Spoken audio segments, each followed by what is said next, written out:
It's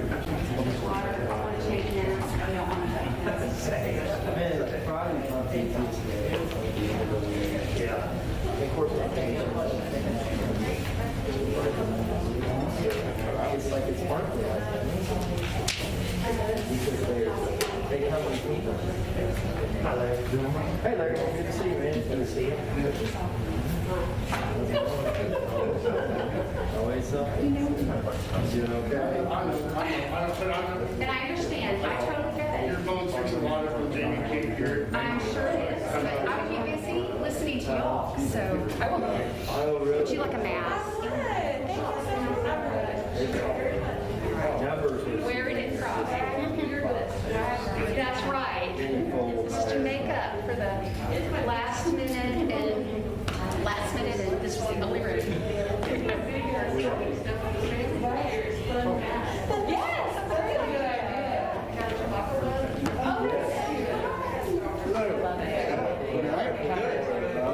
You want my microphone?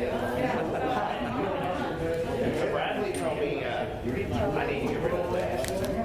Bradley. It's barley. All right. The old neighborhoods have it, and it's one per table.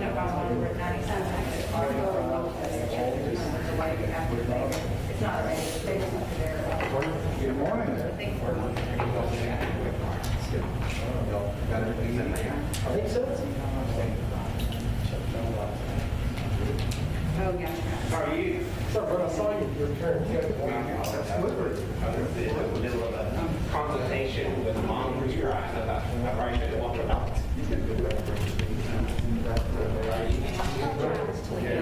What did he say? He's already started. Travis beat you. Jamie's got. Travis has already minded. Beat Jamie. So, yeah. So we will.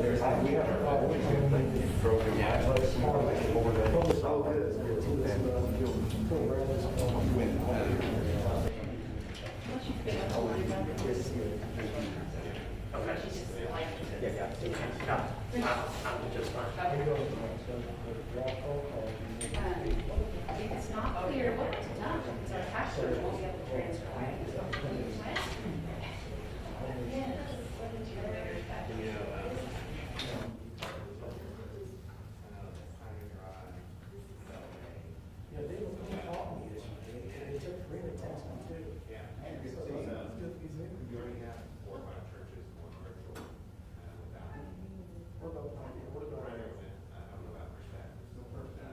First Baptist is going bad.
Here's a water for you. I didn't drink the water underneath. And then You get thirsty. Is that straight? Thank you. No, It was crooked. Which way? it is crooked. It's high on the side. You need to go down on your side. There we go. Do you, why don't you move the one behind Dr. Cole so he doesn't hit it? Knock it over. Yeah, I was just trying to move that way.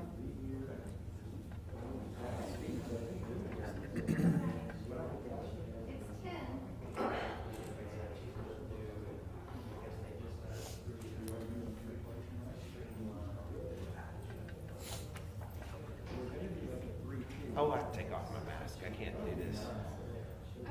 guys, if y'all are ready, because it's 10 and they're going live, so we want to make sure that we stay on time with all of it. So, Dr. Rob Wiley is our Chief Medical Officer, as you know, and he is going to be the one who is going to kind of MC this forum, if you will, and he will introduce his colleagues.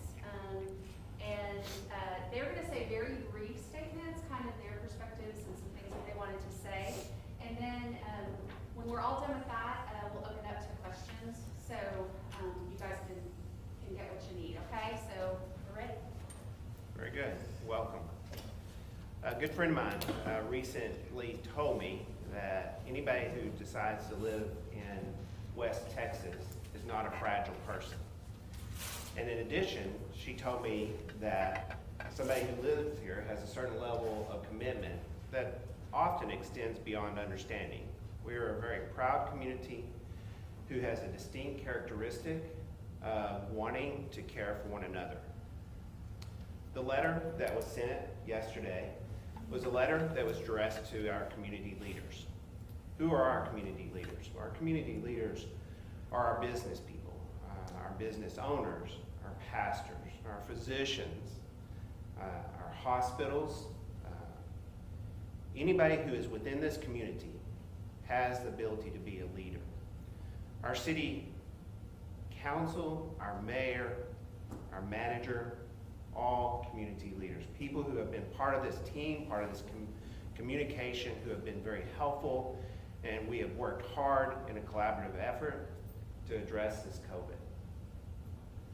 What is the call? What is the goal?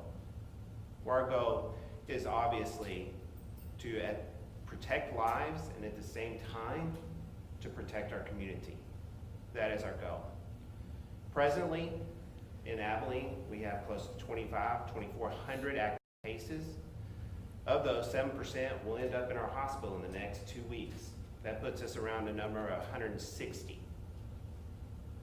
Of those that will end up in our ICU, puts us close to 60. The number that we're looking at that will result in a shutdown of our community, of our businesses, of our elective procedures, which we've already started addressing, is around 145. Our present number of patients in our hospital is around 105. That puts us close to that number, within 40 of that number. Our ICU is presently full and is past capacity. We have 15 patients who are COVID positive in our ICU and 13 who are on ventilators. And as stated in our letter, half of those patients will not come off the ventilator. So what we've decided is that as a physician group, as a medical community, as the county medical society, that we felt like giving some guidance in that area would be helpful, because we as a community is very proud, and our goal is to accomplish safety for our businesses and for our families is essential. I'd like to introduce Stephen Lowry, who is our Chief of Staff, John Cole, who serves multiple roles, who is a general surgeon in town, who is also president of the Big Country Medical Society, and also serves as chairman of our Medical Advisory Committee at the Hendrick South Committee. And then Gary Binkley, who is our Vice Chief of Staff and will be our new Chief of Staff in June of 2021. I would like them to share a little. I know that Stephen Lowry has worked very closely with our surgical and our procedures within our community. I would also like Dr. Binkley to share some from the medical side, and then John Cole to share from the Medical County Society and also about surgery. Thank you, Rob. I appreciate y'all giving us an opportunity to speak here. The goal really in the short term is to take some immediate actions and try to tamp this thing back down to a dull roar in our community. Put some measures in place to get the trend headed in the right direction. And then once we accomplish that goal, look at some more tolerable measures that can be taken to try to keep this at bay, keep it from overwhelming our system. and prevent us from reaching that level at which we get shut down, our economy gets shut down. For quite a while now, we've been tracking our surgery schedule and our daily admissions, the availability of bed space, to monitor what we're capable of. And it's affected surgeries so far to date for several weeks now that would require an admission in the ICU for post-operative care. Those primarily are hearts and heads, heart surgery, craniotomies, tumors, things that in some cases have been postponed or rescheduled multiple times, waiting for open space in our ICU so that we could safely proceed and care for those patients after the surgery.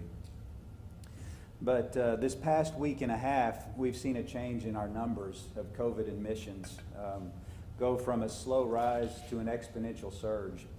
And with that surge, nearly a third of our admissions currently on this campus are for COVID-19.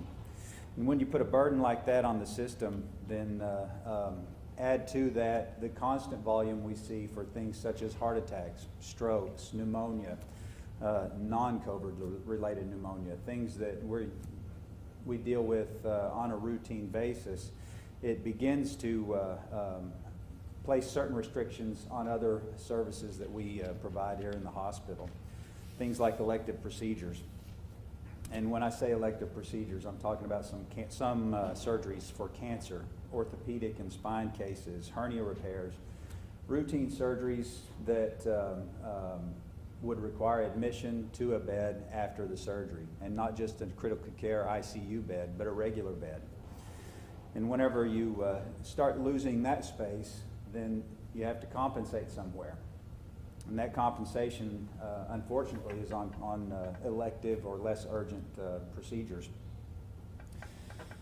So we've been through this before in the spring. We've got a process, both at our campus and at the South Campus, that we worked through similar scenarios and have it dialed in on assessing what's urgent, what necessitates needing to create space to proceed, and how to try to get things done that absolutely can't wait.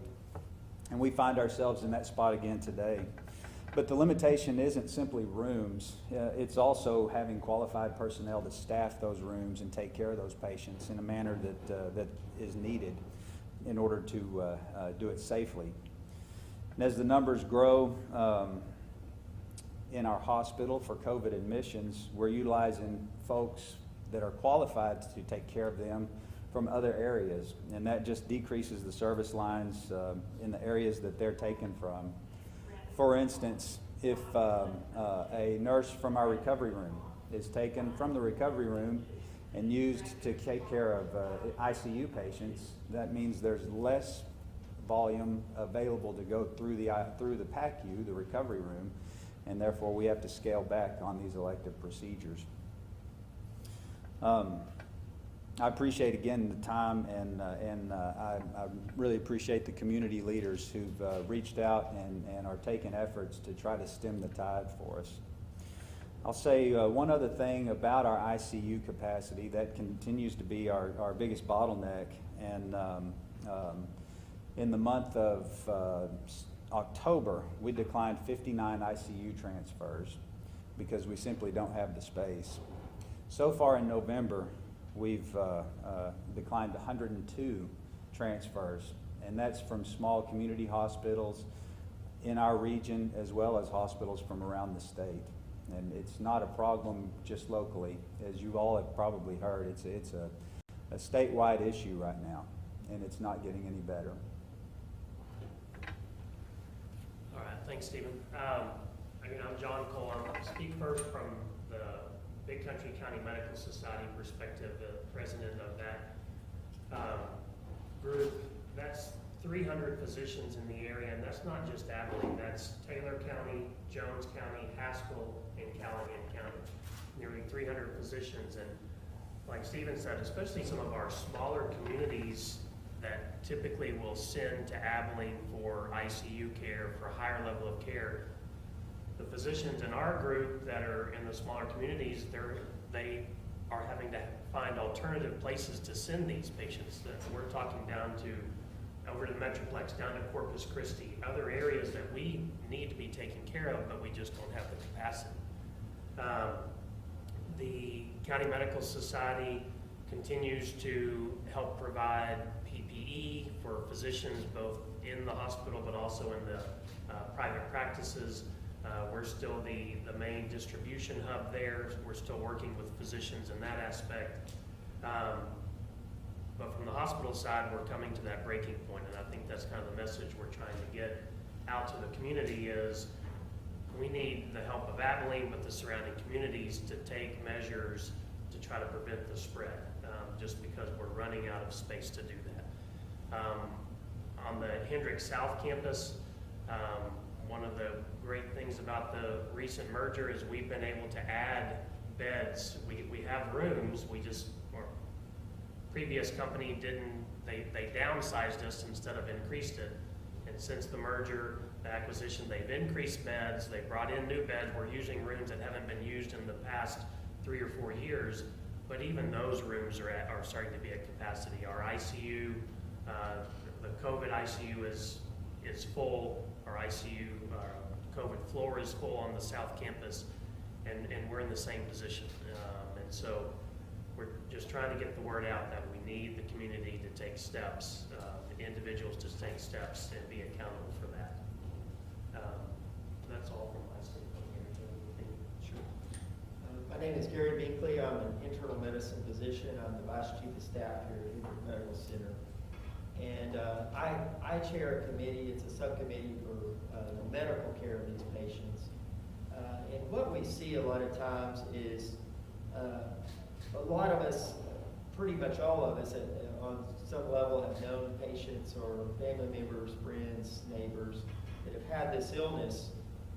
A lot of these cases are very mild, and a lot of the misinformation is that, well, I've known 10 people that have had this, it's mild in nature, don't worry about it, I did fine. And while that is true for most cases, as we get this surge of thousands of cases in our region, there is a smaller percentage that do get very sick. And so it's a numbers game. This overwhelms with sheer numbers of infection. We know that the 2,500 cases that we found, there are more out there that are not diagnosed for various reasons. A lot of times it's patients with mild or no symptoms. They don't feel that bad. They think they have a cold or allergy. And a lot of those are colds and allergies at this time of year, but some of those are coronavirus cases as well.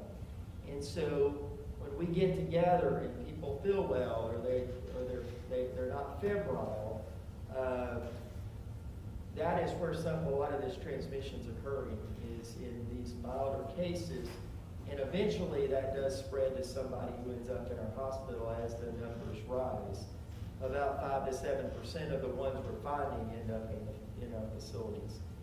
And from that standpoint, what we're asking is to be a little bit more diligent in mask wearing, more social distancing, limit your contacts. As we all come into contact with people, the more contacts we have, the more the spread, just by law of numbers. You see more friends, more family, you're going to have more exposure. Because basically everywhere they've been and everywhere you've been come together in one place. As mentioned above, we do have a COVID subcommittee that I chair that is multidisciplinary. In nature, we look at literature, some of the treatments. One misconception, there's a lot of things that people read on Google or on the internet that is misinformation. It is a viral illness. It's largely supportive care. We do use steroids, we use oxygen, ventilators, among some other semi-experimental treatments. A lot of these are not approved treatments. Some of the ones that are, we don't see a dramatic improvement in most of these cases. Most of them have to run their course. So when patients come to the facility, it is still largely supportive care in nature. This has to run its course. It is not something that we have a magic bullet and we give it and 2 days later you go home.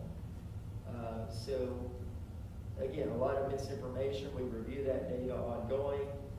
As new therapies are approved, we certainly look at that. We critically assess the data.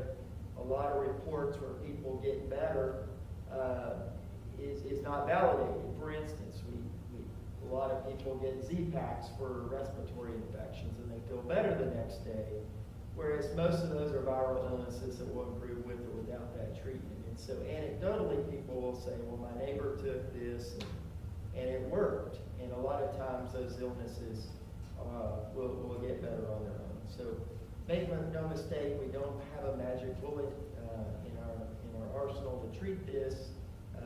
We do feel more comfortable with these patients than we did when this first started, but we are asking that we take this serious for those who do get a bad case of COVID-19 and require hospitalization. It certainly limits our capacity, as our surgical colleagues have alluded to, in taking care of other things that we normally take care of. It does put a strain on our medical system as a whole, and we definitely want to curb this trend down. Thank you for your help. I would say thank you to these three who have been instrumental in the leadership within our community and in the areas they serve. So what is the ask from our community? Well, I think you can put it into three buckets. The first basket will be a request for a mandate for masks. When do you wear your mask? Well, when you leave home. If you're in any indoor event, if you're in an outdoor event and you cannot have social distancing, you should be wearing your mask. I would request that businesses require all patrons and all employees to wear their mask. That's number one, a mask mandate. Our second bucket will be to cancel all non-essentials. That means gatherings more than 10 should be rethought. Is it a necessary gathering? We're talking non-essentials. Some examples would be any holiday parties that could be done virtually. You want to look at outdoor sporting events where you don't have the ability to have adequate social distancing. Any indoor events that does not mandate a mask wearing. I also would say that indoor sporting events that do not require masking is part of that. I know that the school districts have worked hard at looking at extracurricular activities. They are changing their format, that spectators will be either limited to just immediate family members or to less than 25% capacity. And they are very proactive in their approach to these indoor sporting events. Finally, I would encourage us to look at the option of virtual. Whatever can go virtual, whatever activities can go virtual, we should try that. For example, I know that our church community leaders, our pastors, have been in communication with each other, and many churches within our community will be virtual for the next few weeks. We should encourage any opportunity that we can gather through a virtual process. That's what we should be doing. There is some encouragement. There is a light at the end of the tunnel. This is a short term. This is a push for us to get to the time when vaccines are available. When there is a vaccine that has the efficacy of greater than 95%. When is that? Maybe as early as January, February. Until that time, we need to be very attentive. This is a time that we encourage each other, we hold each other accountable to look at these three buckets: mask mandates, canceling the non-essentials, going virtual. I want to say thank you to our community leaders, to our mayor who is here today, the support they provide, the collaboration we have with our city, with our leaders, whether it be within our churches or within our businesses. Our goal is to save a life and save our community. Thank you. Before we take questions, our CEO, President Brad Hall, wanted to say a few words.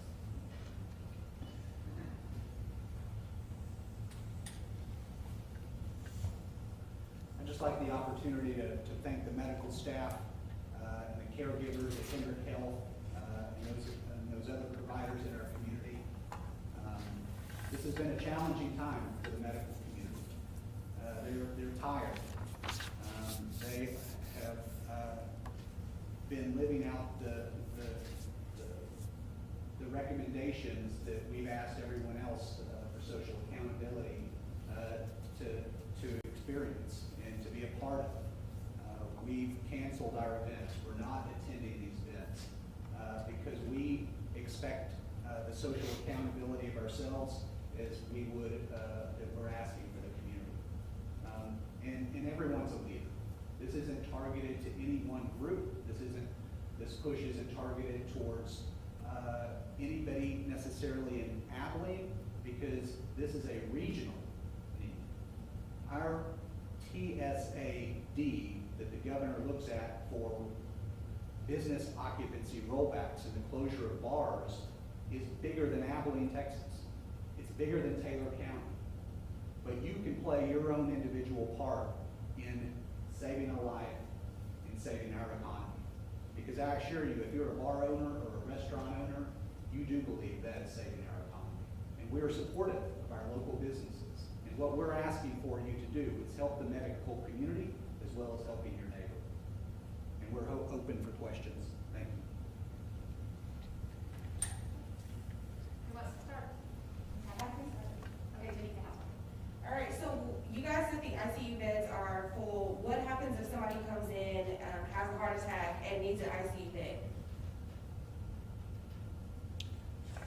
We've got contingency plans for expanding our ICU coverage that have been implemented for weeks now. And we've expanded into other areas that have the equipment capabilities, the bed capabilities, and staffing capabilities, but are not routinely used for ICU patients. For instance, a step-down unit that has all of the necessary essentials. What we've done is it moves staff into that area that's qualified to provide intensive care in an area that has the capabilities of giving that care. Is there a limit to the amount of those extra rooms? Absolutely. I mean, for COVID patients in particular, you want those patients going to a room that has negative pressure. That means essentially a filter system that draws air from the room and sends it through a filter that doesn't allow viral particles to escape outside that room and then blow it outside after it's gone through that filter process. And so we have so far been able to place the critically ill COVID patients in rooms with that negative pressure. And we are currently working to expand that capability to other rooms so that as the volume continues to rise, we can continue to provide that. But as it stands today, we're maxed out on that, but quickly working towards increasing those capabilities. And like I said, when we do that and expand those areas for this type of patient, it takes away that area for patients that are usually in those rooms. I would piggyback on that and say what the hospital is doing in addition to capacity in building rooms through Hendrick South and Brownwood campuses, our nurses have increased by the use of the STAR program through the state. We have brought in close to 80 nurses and probably 10 to 15 respiratory therapists who have started working actively within our ICU at all locations. And so we've reached out to that. We've reached out to the state for a mobile hospital or a mobile tent, which you've heard of. There is unfortunately the possibility of needing a mobile morgue, and so we have reached out to the state for those things. And so we're constantly in communication with our representatives through our city council and trying to obtain resources. Dr. Raleigh, do y'all believe the city leaders and county leaders should be doing more to protect the community? I think just visiting with our mayor, we are moving in the right direction. He is already canceling things that are at our convention center and large gatherings. They are looking at what's essential and not essential. I think when they looked at the letter, that is things that council looked at very closely and said we really need to be adjusting those things. I feel very positive in the direction we're moving with our community leaders, very positive. What more can you do?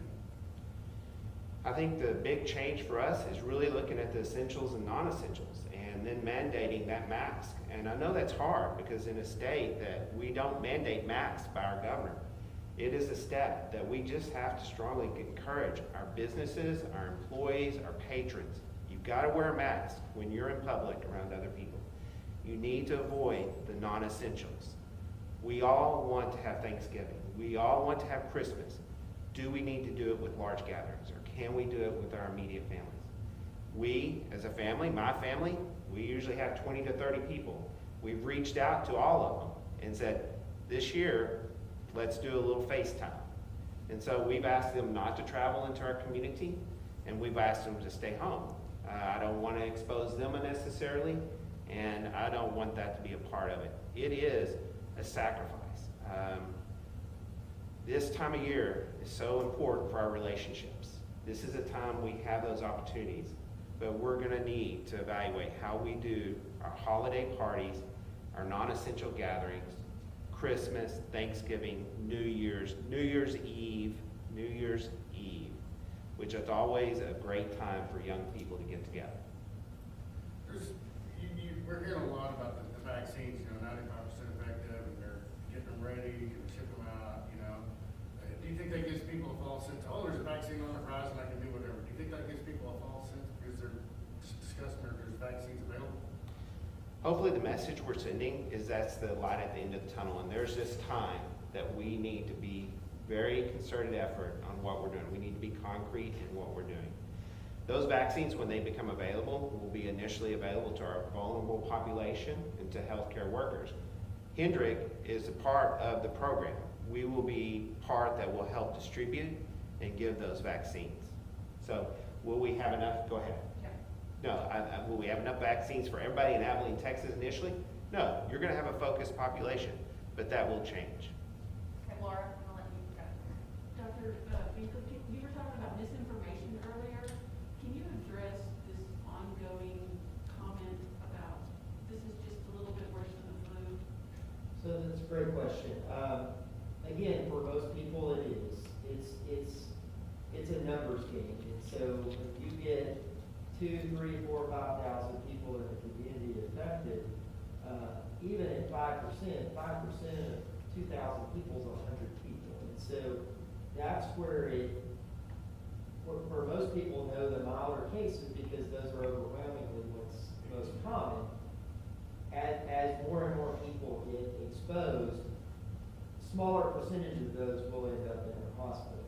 As these numbers grow, because of how contagious this virus is, that 2,000, 2,500 number can still go up, and it can go up fairly rapidly. The more you have, the quicker it grows, as far as exponential rise. And so it's sheer numbers. Yes, you will know a lot of people in the community with a mild case where they said, hey, it wasn't that bad. That is a true statement until it hits somebody who doesn't have a mild case. And predominantly it is older people. I've seen people in their 20s have a significant issue fighting this virus. So it is not only an older population, it predominates in older populations. And so it's just the sheer numbers as to what's building in the hospital. I have a follow-up. It's a numbers game. Do you have an ability to compare for Taylor County the number of flu fatalities versus the number of COVID fatalities to kind of press that point home? Is that out there yet? I don't have the exact number of flus. It is not uncommon that we do have a few influenza deaths in essentially every year. We're approaching 100 deaths from this, so we never see that number in influenza. Thank you. Good morning, Hendrick. My name is... Yeah, yesterday Governor Abbott talked about a new antibody therapy. When would that be here in Abilene? So that is the new drug, the BAM drug, and we actually have received or are receiving 100 doses, and those doses we will begin administrating to the high-risk population, to the individuals who qualify for that. And so that will begin, I would say, in the next week, 2 weeks. And so we are already in plans, and we'll be giving 6 to 10 doses of that a day. You can quickly figure out we have 10 days worth of that medication to give. Great questions. Anything else? We're at almost September 10th, so anything else that you guys? Just, one more thing about the vaccines. What do you hear about it? I mean, you have some people out there saying, oh, well, there's, you know, for like a better term, these vaccines are, you know, a chip or something in your body or anything like that. Is there any truth to that at all? Anything like that at all? If I have my families ask me as a pediatrician, Dr. Wiley, are you going to recommend this vaccine, or are you going to get the vaccine? If Pfizer and Moderna go through the FDA process and they're available with 95% efficacy, and I have the opportunity to get the vaccine, the answer is yes, I will get the vaccine. Last question, are you guys expecting, with the holidays coming up, you guys addressed it a little bit, are you guys expecting to see another surge after the holidays in cases? Our goal is hopefully that if we can do what we're talking about here, the mask mandates, the limiting the non-essentials, being virtual when we can we avoid an additional spike on top of the surge? That is our goal. The last time we had something like this happen was in July 4th. At a time, we had a surge, we had a peak coming, and then the city stepped up and said, everybody needs to start wearing our mask. As soon as we started wearing our mask, we saw a decline very quickly, and by the end of July, we were back in good shape. So yes, we're hoping that this will make a difference for the holidays. That's why our push is to start now, not December 1st, because the holidays are going to be a key time. That wraps it up. Thank you guys for coming.